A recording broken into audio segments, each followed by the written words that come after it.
I hope you're having a fantastic day. I know I am, at the Calling in Birmingham. But yeah, just thought I'd send you a video because you are in all of our hearts.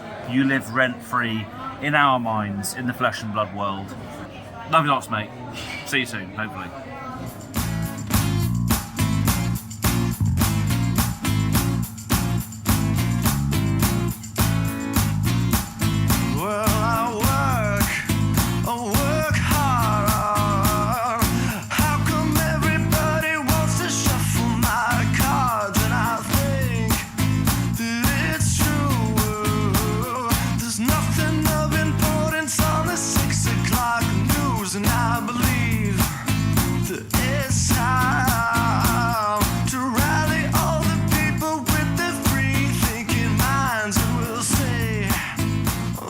The Instant Speed podcast is proudly sponsored by FAB Cards.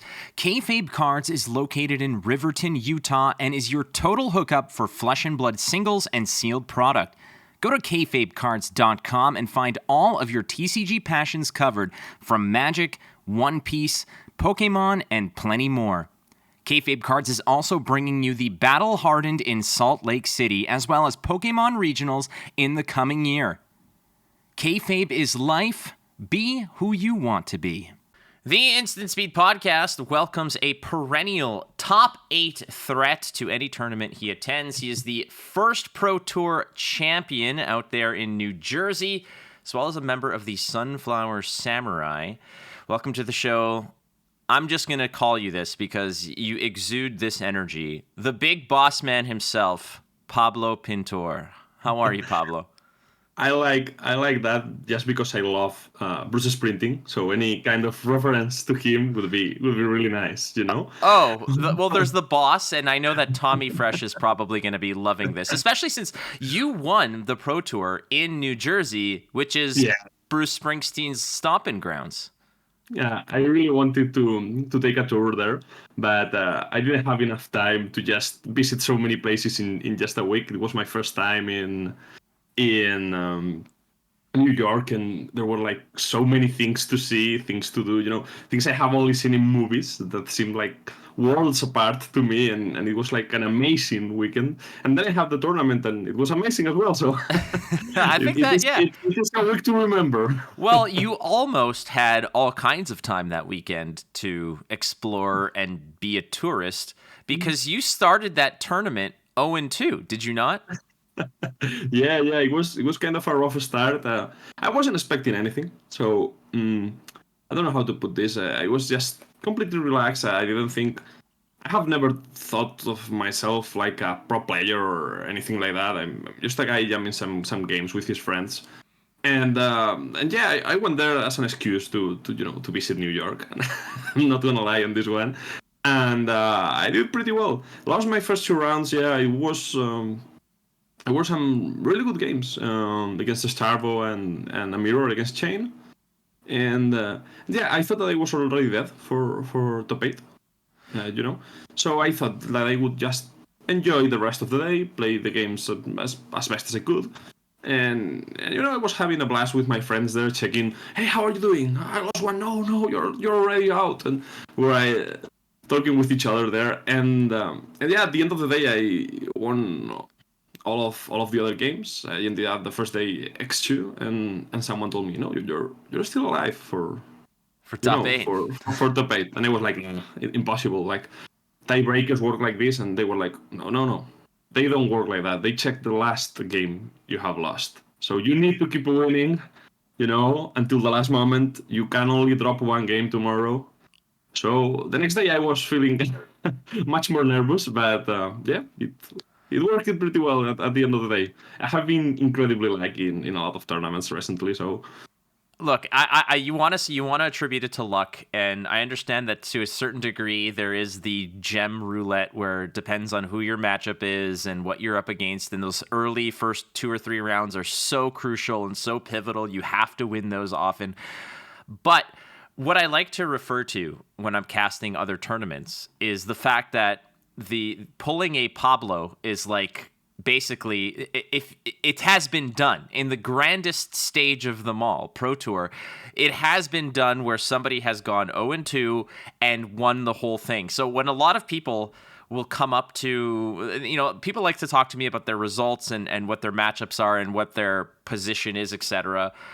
I always tell them, I said, look, nothing changes your strategy in the next game, whether you're X1, X2, or whatever. Does this change the fact that you want to win your next game? Obviously, you always want to win your next game. And when people say, I think there's no chance now, I say, well, mathematically, if there's a chance, you can make it because Pablo Pintor ran it back in the most spectacular way possible. Is that, in your opinion, you've won tournaments. You're obviously one of the best players in the world. Winning Pro Tour itself has to be your greatest achievement in the game so far. But when you look back on that win, do you remember the 0-2 and moving forward? Is that a big factor in that narrative? Oh, it indeed is. I am not the kind of guy to get like really nervous because of losing some games or doing bad in a tournament. It was kind of tilted. I'm not gonna lie. There, I was high rolled by a Starvo. It never feels good, but it is what it is. I mean, it was that stage of the game. Decks were extremely powerful and extremely swingy. Hitting your first 2-3 cycles with good vanishes in chain was extremely frustrating for your opponent as well. And yeah, it was. If I hadn't been with my friends, maybe I could have tilted off more. But you just gather with them in the tournament, have a few laughs. I got completely rolled. I got crippling crashed, and then I get old, and then I died, and everything laughs at you, and you carry on with your games. And I love it. And that's the thing. Well, that's a great mentality, especially when you have a team surrounding you. The Sunflower Samurai. Were you with them at the time? Were you on that team? Yeah. We weren't referring to us as Sunflower Samurais. Actually, my team is not all that competitive. Most people look at it and think that we are like the Wolf Pack or Team Magnolia. This kind of extremely competitive with really good players all around. We are just friends. There are a lot of people in my team that aren't competitive players that will never win anything, and they are happy with it. I mean, they are just rolling and having a fun, and there are lots of ways of enjoying this hobby. There's people that just enjoy playing their favorite deck and doing this extremely weird move, and that's okay. We have been friends for so many years. We do have some really good players though, and yeah, we carried that name back in our days of Legend of the Five Rings. We used to play that LCG, and here we are. We have done pretty well. I gotta say, I mean, obviously, you guys have been successful. I've seen teams, the Sunflower Samurais at many big tournaments. I even got to wear the pin one day, which on stream, which was awesome. Love it. I love it. Now, but the Calling Birmingham is the most recent one. Obviously, you did not win that. You were beaten quite spectacularly, I would say, against an Icelander player. Who really showed you gave you the screws a little bit because you were in the driver's seat of that match. Can you just walk us through that final and how at what point did you feel the most confident and at what point did you feel like it slipped away?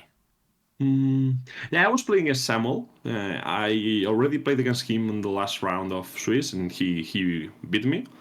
And I knew he was playing Bullander, not this arcane-focused build that Ria won 2 Battle Hardens with the weeks earlier. So I have played that game like hundreds of times, but as Assaulting. Things change quite a little bit when you don't have access to Crown of Siths to save you, and get you another blue instead of your arsenal to stop more arcane. I knew I had to pressure. I don't think it is a bad matchup for Bravo, actually. Maybe we do have to prepare the deck a little bit more for it. I was really heavily tech to beat Alexi. I thought that Alexi was going to be all around the tournament, and she didn't reach the top 8 because there were more people that felt like me and brought Bravo. But yeah, I had higher seeding, so I could choose who started the game, and I thought I needed to keep the tempo in that game, to really pressure. And there's always this trick when playing Guardian against Icelander, is you don't want to eat too much damage because you want them to use their setup tools. You want to block either physical or arcane enough that they want to play their Frost Hex, their Insidious Chills. They need to slow down a little bit, because if you're playing pure value there, Guardian is not the best class for pure value, especially when your opponent can get rid of their hand at any moment.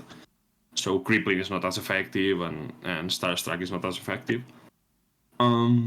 So yeah, I choose to go second that game. I was hoping, I don't know, for a Salus Belting or something like that to keep the pressure. Instead, I got a Frost Hex on turn 0. And a full blue hand on my side, so I could only swing for 8 and arsenal a blue card that I really didn't want, and I wasn't playing Crown of Providence to get rid of it, so it meant 2 below average turns for me. Even then, it was a pretty good final. I would say I was pretty ahead in that game. He had 2 Insidious Chills set out, and he finally fused 1 Ice Vein. I had to get rid of all of my hand, and I thought, okay, let's take whatever he throws at me, regain the tempo, and try to end this. He was really low at that time, and I hit 2 really bad hands in a row. It just happens. Sometimes you just draw 4 blues or whatever, and I just passed priority back to my opponent. I just blocked everything as I could and passed priority back to him. He didn't have an arsenal, and he was able to pressure a lot during those 2 turns, and it completely swinged the game in his favor. I believe it was like E-Strike, go again into Wounded Bull, and Winter's Bite into fused Ice Vein, a red Ice Vein. So it was like 2 extremely powerful turns in a row without an arsenal. And it completely stole the tempo of me, and I couldn't come back from that. But it was a pretty interesting finals. It was definitely interesting. A lot of people were sort of tuned in, obviously, for the first part, because, anytime that you're in a finals, people want to watch it. That's just a fact. You're a mainstay of just pure FAB excellence. But beyond that, people want to see Bravo succeed, and we're going to get a little bit into Bravo a little later. I want to talk a little bit more about Birmingham, and our good friend Az from Go Again Gaming wants to know what was the best and worst part of your weekend, in terms of Flesh and Blood or outside of Flesh and Blood. And I got a video message, and I'm going to see if I can't splice it into this. I got a message from Az, who was out at the bar and just decided to send me the most loving and caring message. So I'll put it up here because he deserves to have it. It might, you know what? Screw it. I'm gonna have that message lead off the episode. But besides that, Pablo, what was the best and worst part about the UK and Birmingham specifically? I would have to think about the best part, but I'm pretty sure I have the worst one. Okay. This is going straight to the tourism board of Birmingham, by the way. Go ahead. We were arriving like pretty late on Friday. My friends couldn't take days off work, so we got a plane to arrive there at like 12:30 in the night of Friday. And our flight got delayed, so we ended up getting there much later, like 3 a.m. in the morning, something like that. And the first thing that happened as soon as I set my foot in the United Kingdom was that we had to take this shuttle, this bus from the airplane to the airport, right? It drives you to the, and it was like extremely packed, like a lot of people in the shuttle. So we just told the people that we would wait for the next one, but they say that we could just jam in, like just push, get inside that shuttle, and this way we don't have to fleet another one, So we got into the bus. We were like totally cramped. We were like extremely, Yeah, you're all just like sardines in a can. Yeah. yeah. And I had this little girl, just on my right side, and she was doing like strange faces. And I gotta tell you, I knew that this was going to happen. Like as soon as the shuttle takes off, she starts and throws all over me. Right on top of you. Okay, that's not Birmingham's fault, but I can understand how that, if that's like your first UK experience, like you get off the plane and they literally just plunger you into a shuttle and then you get vomited on at first movement. That's the worst thing ever. It was amazing. I tried to jump, to the side, but it was like so packed that everyone just cramped more together, trying to avoid, the area of effect of the puke. And you know what happens when a shuttle is really, really packed? It's really hot and someone barfs inside. Oh my god! How long was the drive, dude? A lot. Yeah, like 5 to 10 minutes, and a lot of people were getting really, really sick in there. Oh my god, that is the freaking worst thing ever. And just think, this all could have been avoided if the dude just said, "Yeah, we'll send another shuttle. Like, just wait another 10 minutes." Oh my god, I'm so sorry. That's so gross. Well, there you go, Az. We got off the air. We went outside of the airport, and one of my friends said, "Well, we have." Me and my friends had already been in Birmingham another time to play a Grand Cote for Legend of the Five Rings. It's kind of like a calling. I also lost finals there, by the way. Just throw that in, yeah.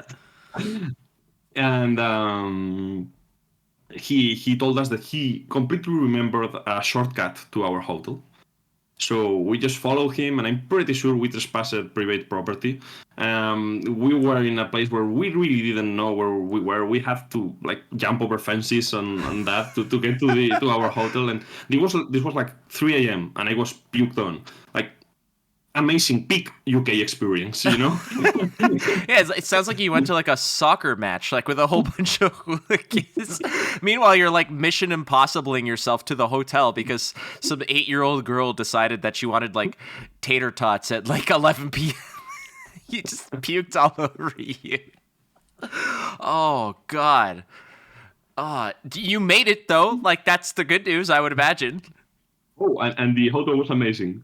Like it was like finding, an oasis. Yeah. In the middle of all of them. Well, we're all glad that you made it, and that's one hell of a story. Again, it seems like a lot of your success is off the back of these really horrible starting chapters. It's like, okay, Pro Tour New Jersey, start 0-2. Well, that sucks. Okay. And then you win. And then Birmingham, you get to the finals, but not before going on a Lord of the Rings-esque trek through people's backyards covered in puke. So that's pretty impressive. But in Birmingham, I'm curious, the meta at that tournament and the discussion of what the tournament scene will look like. Competitive play is now approaching national season. We've got like a Realm Brawl. We've got a Battle Hardened in Atlanta coming up. There's a whole lot of cool stuff, that's going to precede nationals. And all the tournaments prior to this, like post Dusk Till Dawn, the landscape of the meta, the top 8s have kind of been very wishy-washy.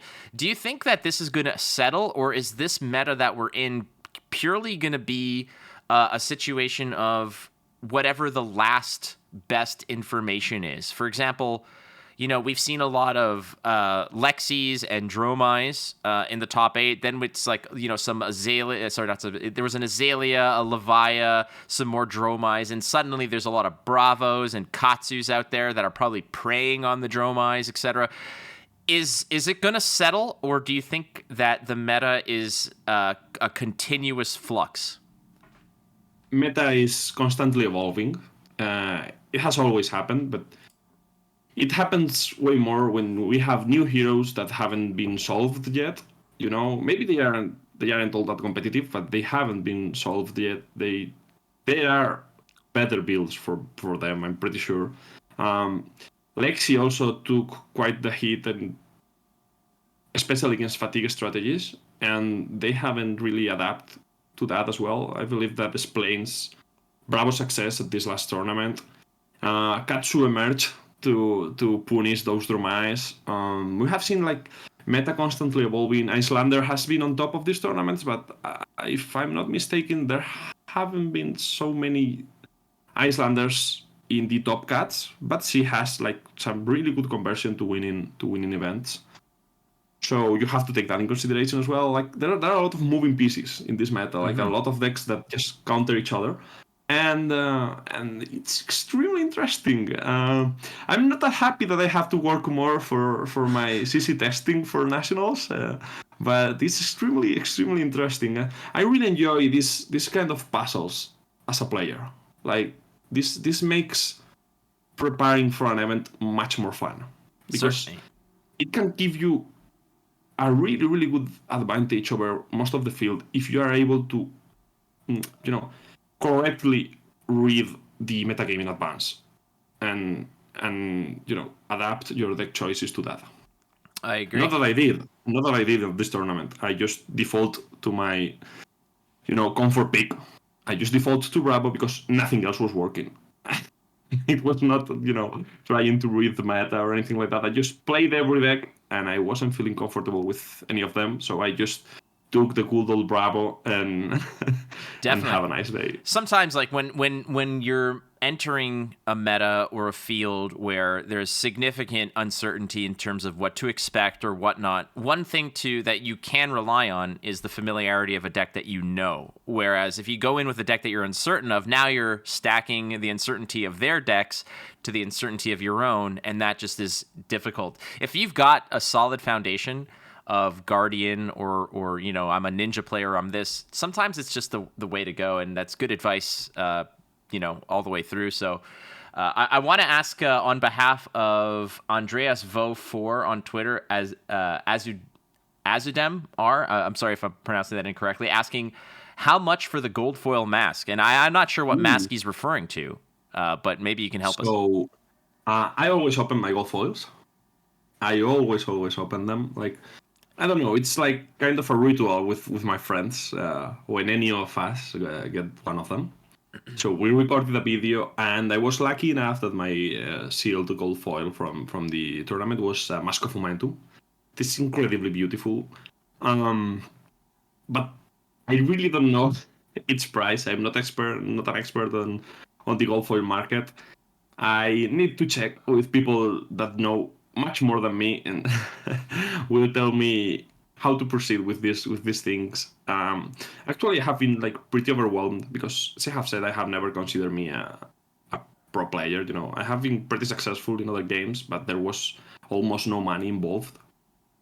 And so, starting off my win on New Jersey, there's a lot of money on winning Flesh and Blood tournaments in the competitive program, and it feels extremely strange to me, merging, feeling like my hobby is giving me money and I can just, get something out of it. Like, I have been playing card games for 20 plus years. No, you can say it. I'm at 25 years of playing card games, so there's no shame in it. We're still young, Pablo. We're still young. Well, it actually feels quite funny because I'm used to be the Brody Spurlock of other games. I used to be like this young player, and now I see him and I'm like, oh, I have gotten old. How old are you, Pablo? Amazing guy. 28. Oh, come on. You're fine, dude. I'm 37. We're all okay, man. We're doing fine. Of course, we're all okay. I just feel old inside me. You know what? And I feel it because like when you do the grind, I could only imagine what that kind of takes out of you from a mental, physical standpoint, traveling a lot, practicing, etc. What really caught me off guard was when you said that you don't consider yourself a pro player. But I guess once you start winning tournaments and just kind of, scoring that way, it's a pretty big deal. And it's also I've never been in that position to say that I can positive EV the tournaments I get into, get them, get financial compensation just by putting the work in. But you scored a significant win in New Jersey. You have that. I would imagine you sold the chain card. I heard that you sold the chain card for a significant sum, plus all the winnings and whatever. I have spoken to people, especially from Europe, and some of the from my past of doing competitive digital games like Gwent, where a player will win $50,000 USD coming from a very small European country like Moldova or something, and they would say, they're like, 50,000 USD to me is like 5 or 6 years of salary, and it's like, it's a massive fortune, and it's life changing, which allows them to improve their life and go through it. For yourself, winning this money, has this changed your outlook in terms of career, in terms of how you approach things? Have you taken a full-on, like Michael Hamilton quit his job to focus on this. What was your trajectory after winning Pro Tour and saying, what, there's financial gain in this? It actually completely changed my life. I want to go at it, I finished my studies. I have a law degree. I finished my studies like 4 years ago, something like that. And I have been studying since then to get a job working for the government. I need to pass an exam to do that. It's a pretty difficult exam. Most people spend several years studying for it. I got hit with all this COVID situation, and it completely threw my studies and my balance off, and just lost a lot of focus. So yeah, I didn't have a lot of money. I won't lie to you. I only was able to travel to New York because I won a Road to National, and they were giving these extended art Fiendal Springs tunics, and I was able to sell that tunic for a good amount. And I thought, hey, I haven't worked for this money. This is just falling from heaven to me. I haven't done anything, so I will use it to travel a bit more. I was already qualified because I won a ProQuest here in Spain, and I thought, hey, let's go. Let's play the first Pro Tour. Let's visit New York. And yeah, since then, I do have much more money than I used to. Sure. Actually, well, it's earned, man. You earned it. And that's what a lot of people, and I want to just say this, I just want to interject, because a lot of people feel like they're shy or timid about the fact that they're winning this money, but you earned that money by practicing, by playing, by going through the grind. So don't ever feel like, it's a shy aspect. Dude, that's your money. You earn that money. It makes me shy, though. It's, I get that. I see it. I see it in your face. It's like you don't want to mention. And trust me, none of your long-lost relatives are listening to this podcast who are going to hit you up for cash. So don't worry about it, Pablo. Actually, my family didn't believe that I was getting that much money. For playing a card game? I actually had to show them the numbers on my bank account. Oh, by the way, my bank account got shut off because this is really good, because they thought that I was how is the term in English? This laundering money. Oh yeah, absolutely.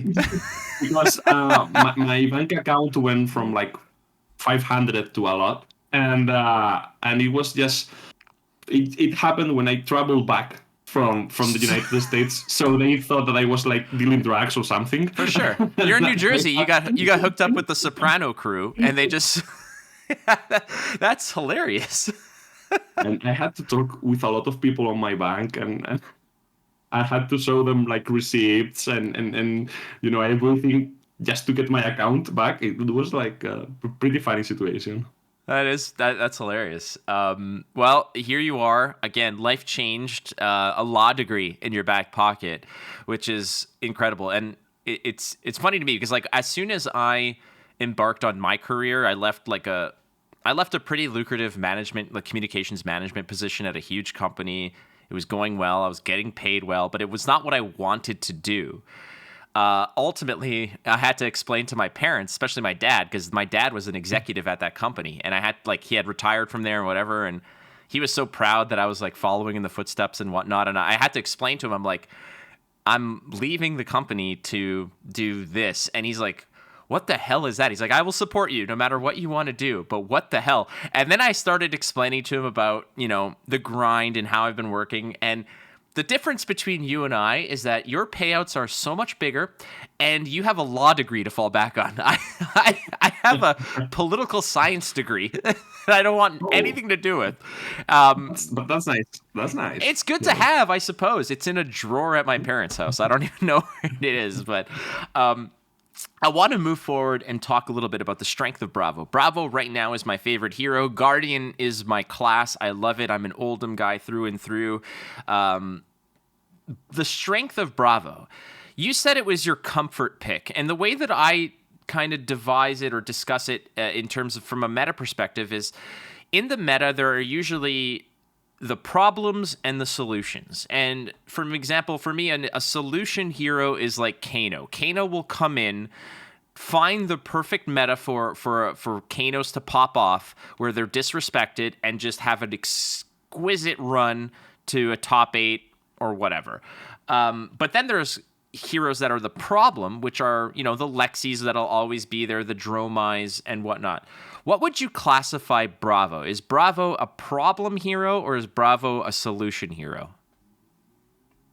I do think that Bravo is a solution hero. He is more often a meta pick, and he's easily countered by a lot of cards. The instant that gives +4 defense, red unmovables. It's easy to touch against Bravo, but he's extremely good into some specific metas. And now that the old man is gone, I loved old him as much as the next guy because I'm a Guardian player at heart. But he was like extremely dominant. He was overshadowing Bravo in every way possible. He was even better than Bravo at playing a Bravo deck, as we demonstrated on Antwerp. So yeah, I'm happy that he's gone, and we were able to receive some new and shiny tools for Bravo.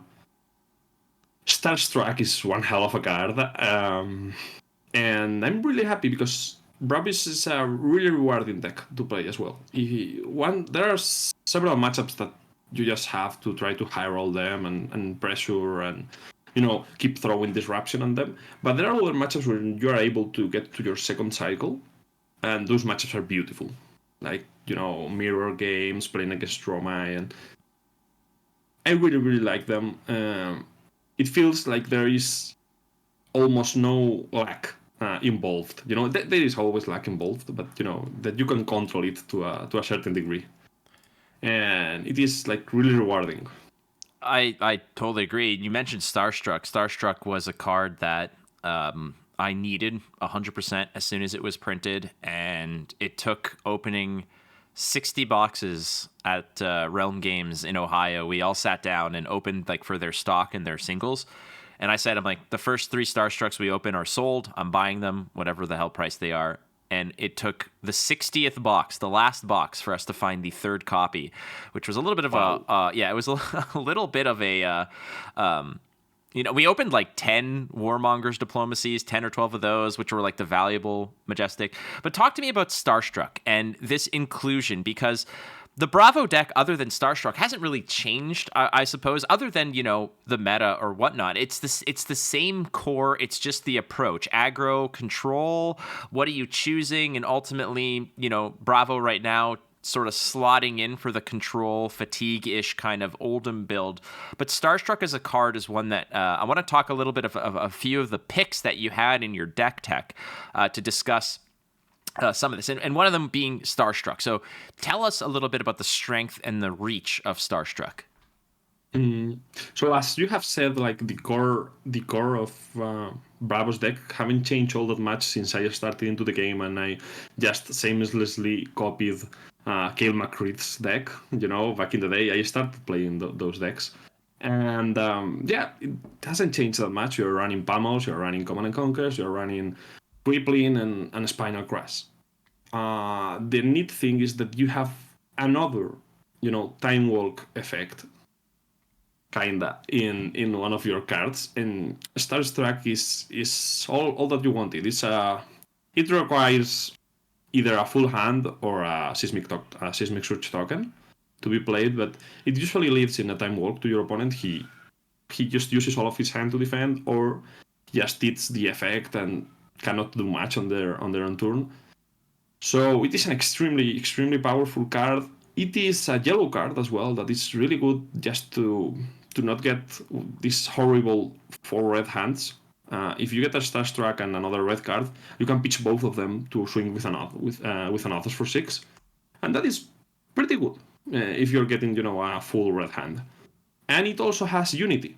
If you defend with a Starstruck and another card from your hand, you get a Seismic Surge token that allows you to maybe play a Spinal Crash with only 1 blue if you have another Seismic Surge from the last turn, or a Choke Slam of 1 blue like I did in the semifinals. Like, that's extremely powerful. So we got a card that pitched pretty well, being a yellow. Has like this kind of extremely powerful effect if you got the 3 blues, so you can dominate it and then walk your opponent. And it also has like another effect if you're blocking with it. Like, I don't think you can ask for more on a card. It's like pretty perfect. It does so much. It has so much reach, and I remember playing it, and against certain heroes, you dominate that bad boy, and they just, like you said, it's a time walk. You get an extra turn. Against low to the ground attacks, 3s and 4s, they can't do anything with it, and obviously it's bad against other heroes ultimately, but it's not a card that you cut because it's not a red, and it blocks for 3. And pops dragons and creates seismic surges on block. Like, it's just a very efficient card. And the other question I had here was the sudden inclusion of the Steel Braid Buckler as the offhand. Now, I thought I was being cute and smart when when Dust Till Dawn launched. There was a tournament. It was Battle Hardened Cincinnati. I played Rampart with Titan's Fist into the Rune Blades to block their Arcane, their Rune Chance. They usually had some leftover resources. I would, slide in the Rampart of the Ram's Head, and they would break chain, create another, make another thing, and then I'd get extra value. I thought I was being smart. And then I saw the Buckler instead of Rampart altogether, and then I felt less smart. I want you to just maybe discuss the inclusion of Steel Braid Buckler versus Rampart, and in what matchups that goes in. I don't think Rampart is a bad choice, but you do have to tailor your deck to Rampart. You need to find ways to spend those extra resources. Oldhim could just Rampart Crown and it was fine, but you need to play, maybe Staunch Response more than just the red ones. You maybe need Peace of Minds, or you need effects where you use those 2 resources. And I believe it can be quite good because Rampart of the Ram's Head is an extremely powerful card. We all have seen its power. It is really good on itself against Rune Blades, as you have mentioned, because you can just pack Arcane Barrier 1 or something, and you're being extremely efficient with pitching a card to stop Arcane. But yeah, ultimately I feel that Steel Braid Buckle doesn't need you to work all that much around it. You can just slam it on your bad matchups. On matchups where you won't be able to swing your hammer with 2 cards, or have a 3-card hand to play Cealus into an Authors for 6, or I don't know, Tierra Sander. So those matches where you're going to be on the defensive side, and I'm talking about Rune Blades, Rangers, Usuri. You know that you're going to block with most of your hand. So Steel Blade Debacle is just free on those matchups. It's much more free that you're usually running, and you're usually running a ton. I believe it amounts like 13 block or 12 block or something like that. It's completely amazing, just on equipment. And you already have the Titan's Fist, which is pretty much really good value wise, exchanging a blue for attack. So it was included for those matchups. Bravo actually has a much better chance of defeating Runeblades that he had in the past. It has always been quite of a bad matchup for him. And they have also received the Carapace, this new chest that blocks for 2 and 1, and it's really good against cross effects. But you received the Warmonger's Diplomacy, and that card is really good against them. So you stay on the defensive side of the game until they fumble a hand. Visai has just draw 4 non-attack actions. You can regain the tempo. Oh, you have hit one of your Warmongers. You can regain the tempo. And Buckle just helps you survive till that point. And you won't have excess cards to play with an Athos anyway. So it doesn't damage your game plan. Just think that card on Oldham was Stalagmite that gave you your opponent. Like it's just like every time you revert back to what Oldham was at its peak, you're like, okay, so you had that, but you had Rampart as a secondary option, plus you had Winter's Wail, which also it was just like the most. In retrospect, and then you had the Pulse of Eisenloft, like just for fun. Like let's just throw in a 6-block that double fuses. It was unreal, absolutely unreal. There's Stalagmite is actually one of the most used equipments in the whole game. Like we are going to discuss it later, but it is one of the cards that I would definitely call broken. Okay, that's a great question because we are going to get to I want to cruise through a couple questions from listeners here, and then we're going to get to the topic of what broken cards and heroes are, because that term is tossed around, a little bit too freely. But let's go with a question here from Ice in My Veins Gaming.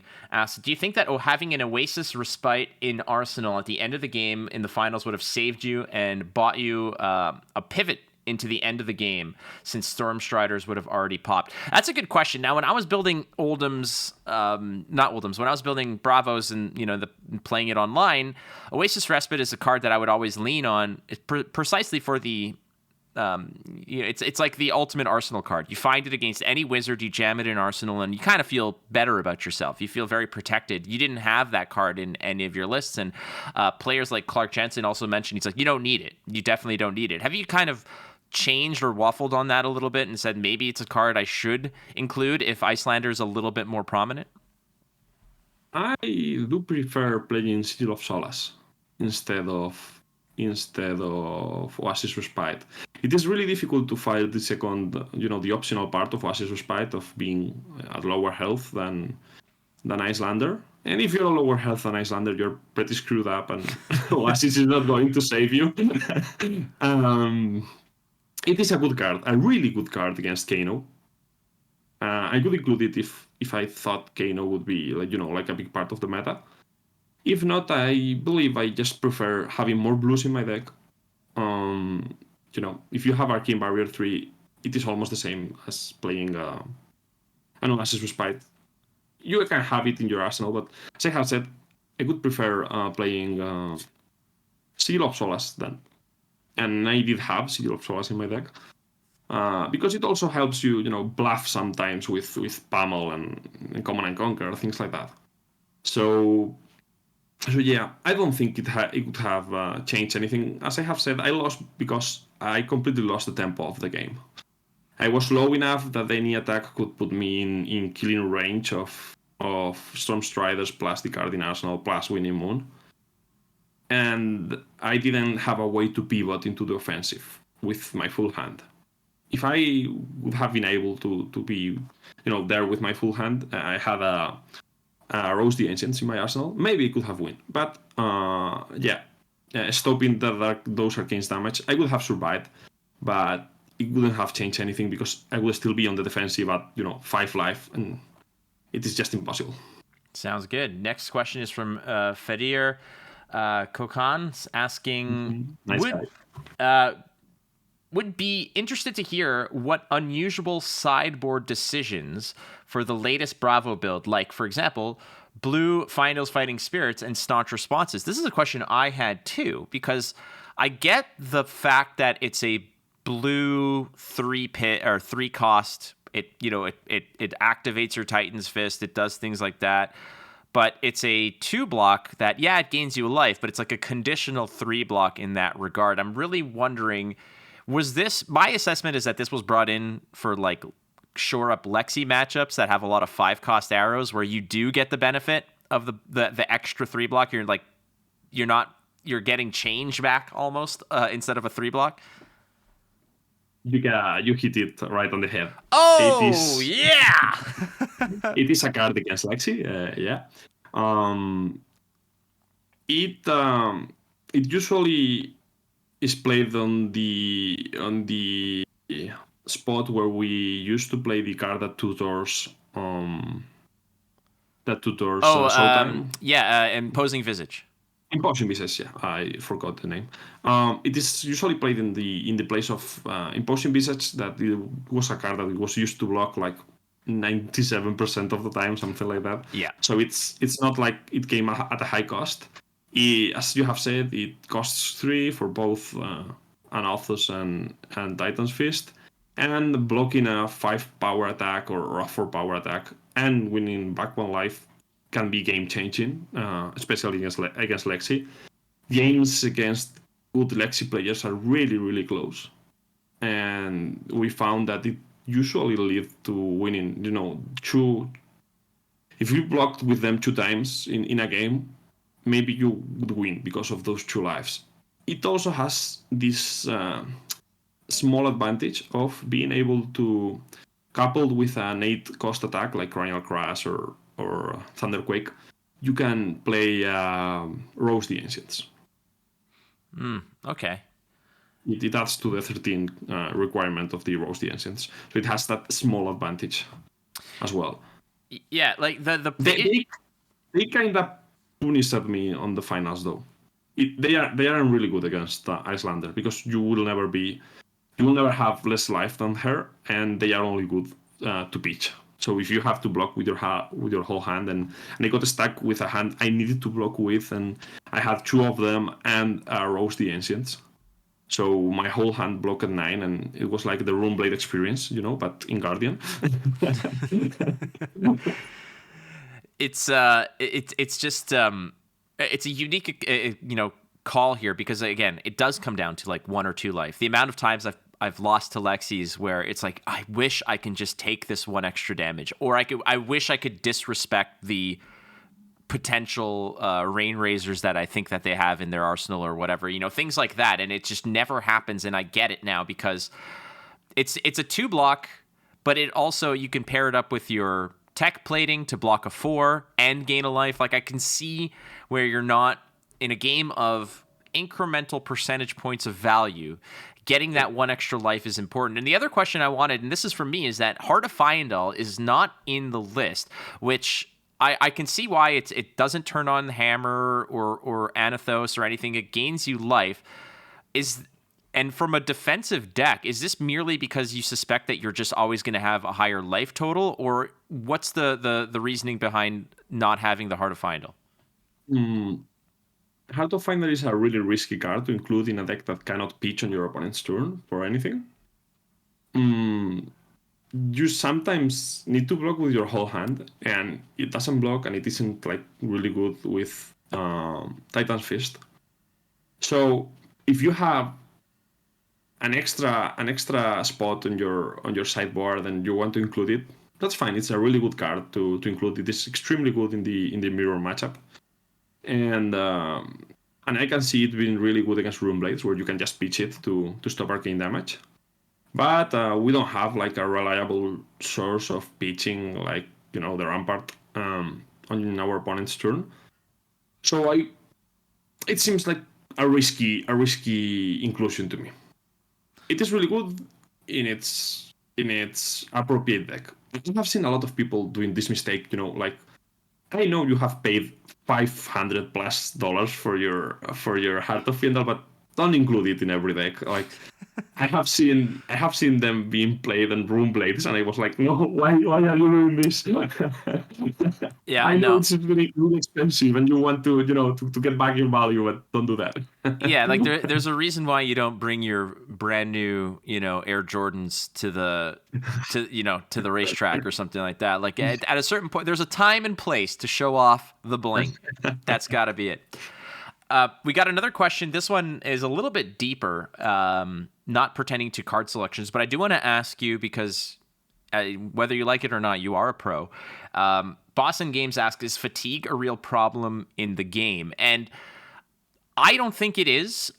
I think that oftentimes decks have to lean on their strengths in order to win certain matchups. And Guardian at a certain point will never outpace Alexi on damage, so you kind of have to sit back and take it. But do you believe that fatigue as a concept is something that LSS has to be cognizant of to not basically divert a meta into the ultimate question of, does this beat fatigue?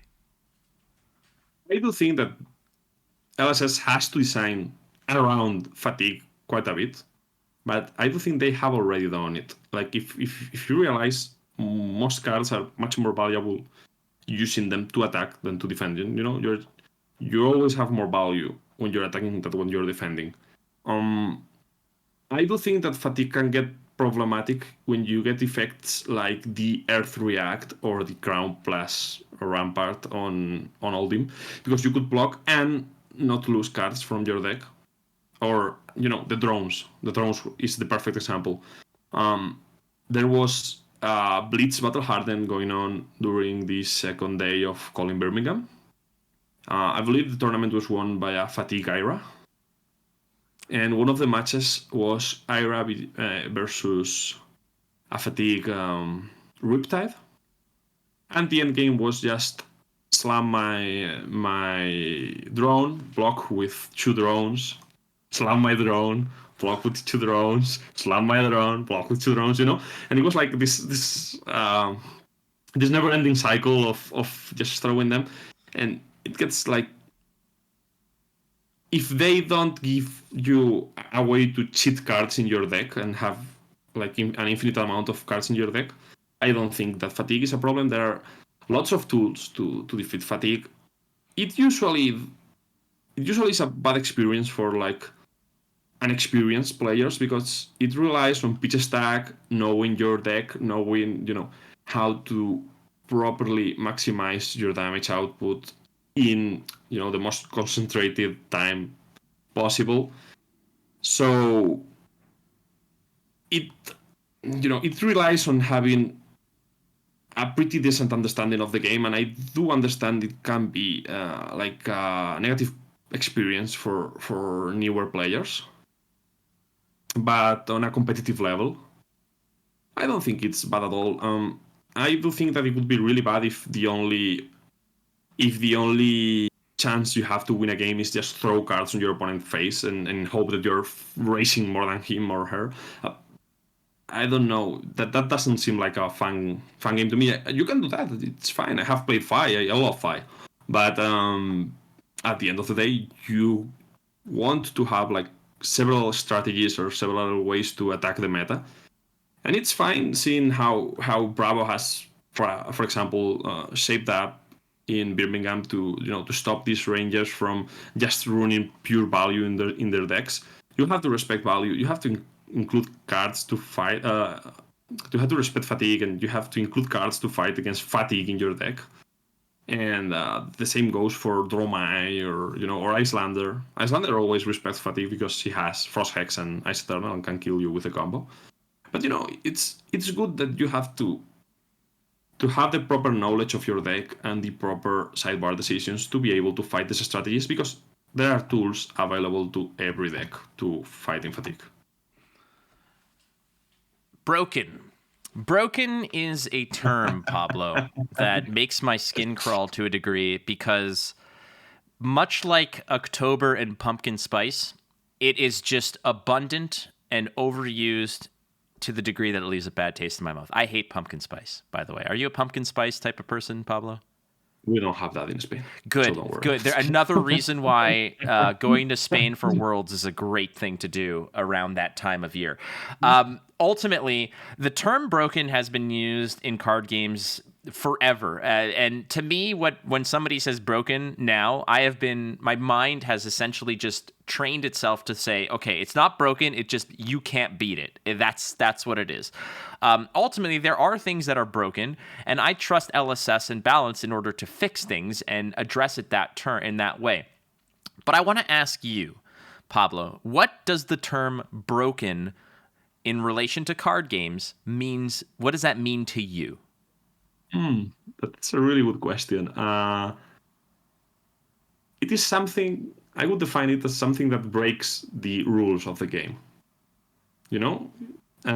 Something that allows you to bypass some kind of rules of the game. Like, these cards draws you like 3 extra cards. Maybe like 3 of a kind, or, you know.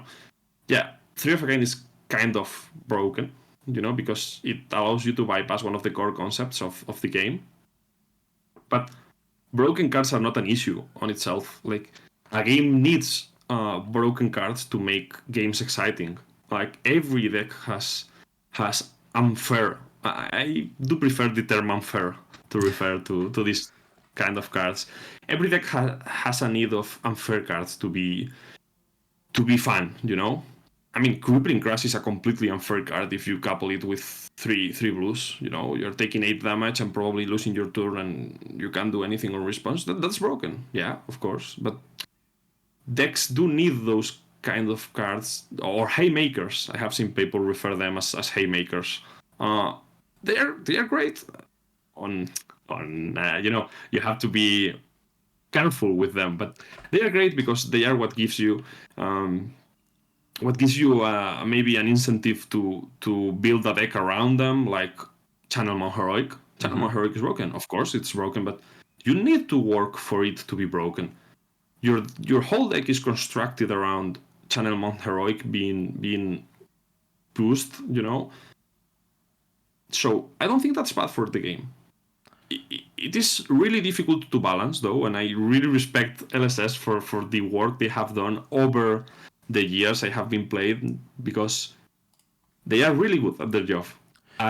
Most of the time I really don't understand what they are doing with their banner restricted lists, and after testing for a couple of weeks, I go like, oh, they really know what they are doing. Yeah. You know? Well, the first realization where I just didn't get it is when they banned Autumn's Touch. That was surgical. Right? Exactly. Incredible. Surgical is such a good word for that too, because nobody in the entire scope of the internet, where everybody was anticipating what the bans would be to sort of rein in Starvo to a specific degree, etc., here, there, whatever. The one card that nobody called, I think, was Autumn's Touch. And if you called it out there in Radioland, then please show me the receipts. I will absolutely give you props, but nobody called it. And what's fascinating to me is that the good players were seeing this and saying, you know what? That makes sense. Like, that makes a lot of sense, because it's a 1 less Earth card that blocks for 3 that now you have to, and like the little, like you mentioned, surgical precision strike bans. And when it came to it, a lot of people, when they banned Bullseye Bracers for Lexi, were like, who cares? Who cares? What does it matter? I was one of those guys. I was 100% sure that banning the Bullseye Bracers wouldn't be enough. And here I am, completely mistaken another time, you know? And there's no shame in admitting it. They are extremely good at doing this banner restricted list and balancing the game. Like, it's amazing. I have nothing but the utmost respect for the design and the balance team of LSS. I mean, for all of them, but those two are always like surprising me with their decisions. So a lot of people, now that Icelander has kind of just ripped off 3 major tournament wins in a row, are back on the train of Icelander being quote unquote broken. But there was this long stretch of real estate where essentially Icelander didn't change and wasn't winning jack squat. So is Icelander quote unquote broken, or is Icelander just strong in this pocket of time while people are figuring out new stuff? Icelander has a lot of unfair cards, as I have referred earlier, or unfair plays. One of them being the channel like frigid on your opponent's turn, and being able to make it stay on the board for 2 more turns. That's like completely backbreaking, and it can win a game on itself. But yeah, you're playing a deck that doesn't deal that much damage outside of a few key cards. Yeah, she's an extremely powerful hero. Instant speed is so much powerful than just regular actions with Go Again. And she has access to another really unfair card that is Storm Striders. But I don't think she's like a bad thing for the game.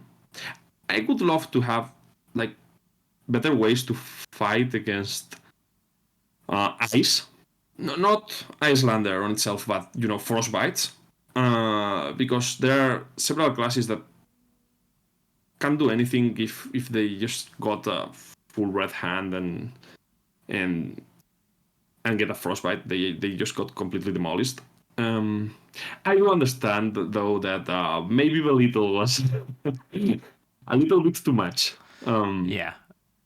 But yeah, I don't think Icelander is broken. I don't even think Icelander is the best hero in this meta. I do think she's an extremely consistent deck, and there are several specialists out there like Rhea or Samuel that just took their opportunity on this uncertain meta we have now and have shown why she's this extremely reliable hero, and why Hamilton won all of those tournaments back in 2022 with her. It's kind of like Bravo coming back because it's just an extremely consistent deck. Well said. And the Bullseye Bracers ban. I mean, Rangers were the worst matchup for Icelander, and the Bullseye Bracers ban has like this double damage against Icelander because you don't have that access to that free arcane barrier. A lot of people kind of just remember the fact that, or forget the fact that Bullseye had built-in Arcane Barrier 1. So for an equipment that was already their first choice, to run, to just have it in there, not have to make a concession on another piece, like Bravo has to say, well, all right, if it's a Rune Blade, I just won't have my Iron Rots, and that's not a big deal. But still, it's 1 point of health or 1 point of damage, and if you're playing against a wizard, well, there goes my hat or my gloves or whatever. For Rangers, it was just like, no, it's business as usual, and when I'm in a position to win the game, I'm just going to break them, and it doesn't matter. I won't need the Arcane 1. It was amazing that Azalia had 2 free Arcane Barrier to her deck, because this Crosswrap also has Arcane Barrier built in. Yeah, you Rangers, man, you don't know. Last question about broken things, and a lot of people, when Codex of Frailty came out, it was the talk of the town. It was the discussion piece Majestic from Outsiders as a set. Then Warmonger's Diplomacy makes an appearance, which at first glance was a card you read 40 times and had to be explained. But when you see the sheer potential, to me, it's a silver bullet card that really targets 2 or 3 meta decks that are out there. It'll shut down the Rune Blades. It might mess with let's say a Dromai or something that can't summon dragons or do one or the other thing. Ultimately, though, do you feel like these cards are, again, the term broken, or are they just very strong Majestics, which in reality sets need to have strong cards, and that's why they're at this rarity level? They are quite different, because my main issue with Warmonger's Diplomacy is not that its effect. Its effect is incredibly powerful into some classes, but it is, as you have said, it's a silver bullet. It is only good against Runeblade, Rangers, and things like that. The issue I have with it is that it blocks 3 and it's a blue. So its opportunity cost of including it in one deck is really, really low. And its ceiling is extremely high because it can just win games you on the spot. So I have seen that design in other games where you have like this kind of solution card. You were talking about solution decks that are a solution to certain things. You have this card that is a solution to certain things, but an answer. But it is maybe a bit too easy to include in your decks. If it blocked for 2, or if it was a red card, maybe it would be better because it would have been a sideboard choice maybe. But being able to run it in your main deck is probably a little bit too powerful for its effect. At first glance, I didn't even read the card, by the way, because I thought it was a multiplayer card. I thought so too. I was like, it's a UPF card. Like, that's what this is. Yeah. And, well, on the Codex is another kind of beast. Codex is probably the most efficient card in the whole game. I do feel like most of Usuri's success is directly tied to the power of that card, because it usually gives you like 10 value out of one card. Something it's an extremely powerful card.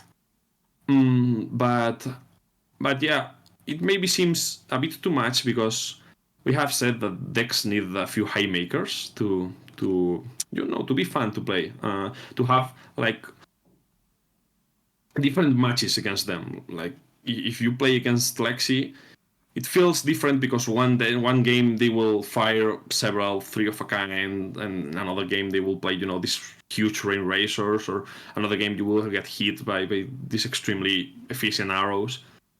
And it feels like really diverse. I do feel like Codex of Frailty is probably a little bit too much. If it gave your opponent the decision not to fill the arsenal and not to discard a card, maybe it could have been better, but it just forces so much damage because you can just bring back cards with extremely powerful on hits, like the Blood Rot Arrow or Death Touch, and or even cards that just break the arsenal, like Command and Conquer or I Leave No Witnesses. So I do feel like it is probably a bit too much for the game, but hey, we have seen that there are like many answers to the Ranger problem right now, and we don't have like an assassin problem, so we can still get it into the game. I like it. That's basically it when it comes down to the broken argument, because to me it's the first thing that people reach to on their hip to sort of fire back when it's broken. I don't think it's broken. I think that you're not winning against it, which is fine. And that's part of the fact that there's always going to be decks that are on top, and there are always going to be people who are stubborn and lose to them, and that's just kind of the easy button to hit and say, well, it's broken, so suck the copium, go for it. It's really easy to just look over some broken cards that need a lot of work put into them to be unfair. Like Channel Moon Heroic, it is extremely easy to say, oh, Channel Moon Heroics is an unfair card. Yeah, because I'm running all of these city 0/4/4 attacks with go again, Well, they are not city, but you understand. Sure. Like the decks that really, really, really used the power, like Matthew Folks winning Lille Pro Tour deck list, had a lot of, underrated cards that weren't that good for its own cost, but that they would work so good with Channel Moon Heroic. And then you're building a deck to exploit the power of one of your cards. So if you're building your whole deck to that, it needs to be broken. Of course it needs to be broken. I agree. Definitely agree. Ultimately, the Worlds the World Championships, Pablo, are going to be in your neck of the woods. Barcelona. Are you far from Barcelona, out of curiosity? I'm like 2 hours with high speed train. Easy. And I just bought two tickets for like 30 euros or something like that. So okay, well, I am a little further, but there's going to be the world will be converging on Barcelona. I believe it's in November for the World Championships of Flesh and Blood. You will be there. I hopefully will be there, but I hope so. I hope so too. It's not up to me, but I hope so too. Ultimately, though, this is gonna be for our Patreon exclusive content. Pablo's gonna walk us through a few things about how to prep for just being in Spain, being in Barcelona. He's gonna give us all of his tips and hints, as well as I believe, Pablo, you're gonna give me a Flesh and Blood Spanish lesson, right? I have done my homework. I have them prepared. Wonderful, wonderful. So, friends, if you want to get access to the Pablo Pintor tourism board of advice, you can sign up to the Patreon. Go to patreon.com/instantspeed. The content will be there later in the week. Okay. All right. Well, Pablo, thank you so much again for everything on this show, and we're gonna have to. I'm gonna see if I say this right. Tomar una cerveza. How do you say together? You always say that right. Yeah, I tried.